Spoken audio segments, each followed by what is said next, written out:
పునరుద్ధానములు మనందరూ పాలు పంపులు కలిగిన వారికి ఉంటాము. ఆయన జీవ పునరుద్ధానములు మనం నివాసం చేయగలిగిన వారికి ఉంటాము. ఆయన మరణ పునరుద్ధానం నుంచి మనం విడిపించి, ఇగో శరీర పునరుద్ధానం నుంచి మనం విడిపించి, జీవ పునరుద్ధానములకు దేవుడు మనందరినీ చేర్చి తన రాజ్యములు మనందరినీ నిలబెట్టగలుగుతాడు. ఇదే వాస్తవం. ఆయన రాకడ ఉంది. ఆయన రాకడ రాకమునిపే నిజమైన దేవుడు ఉన్నారని మనం తెలుసుకోవాలి. ఆ దేవుడు యేసుక్రీస్తు అని మనం అంగీకరించాలి. ఆ యేసుక్రీస్తు అని మన దేవుడిగా మనం కొలిచినట్లయితే ఆ దేవుడే మనం రక్షిస్తాడు. ఆ దేవుడే మనకు కాపాడుతాడు. ఆ దేవుడే మనం పోషిస్తాడు. ఆ దేవుడే మనకు తోడుగా ఉండి, ఆ దేవుడే మనకు అండగా ఉండి, ఆ దేవుడే మనకు కొండగా ఉండి, ఆ దేవుడే మన వెంట ఉండి మనం నడిపిస్తాడు. ఇదే సత్యం. పునరుద్ధానములు మనందరూ పాలు పంపులు కలిగిన వారికి ఉంటాము. ఆయన జీవ పునరుద్ధానములు మనం నివాసం చేయగలిగిన వారికి ఉంటాము. ఆయన మరణ పునరుద్ధానం నుంచి మనం విడిపించి, ఇగో శరీర పునరుద్ధానం నుంచి మనం విడిపించి, జీవ పునరుద్ధానములకు దేవుడు మనందరినీ చేర్చి తన రాజ్యములు మనందరినీ నిలబెట్టగలుగుతాడు. ఇదే వాస్తవం. ఆయన రాకడ ఉంది. ఆయన రాకడ రాకమునిపే నిజమైన దేవుడు ఉన్నారని మనం తెలుసుకోవాలి.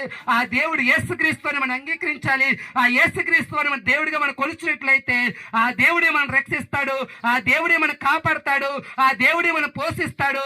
ఆ దేవుడే మనకు తోడుగా ఉండి, ఆ దేవుడే మనకు అండగా ఉండి, ఆ దేవుడే మనకు కొండగా ఉండి, ఆ దేవుడే మన వెంట ఉండి మనం నడిపిస్తాడు. ఇదే సత్యం.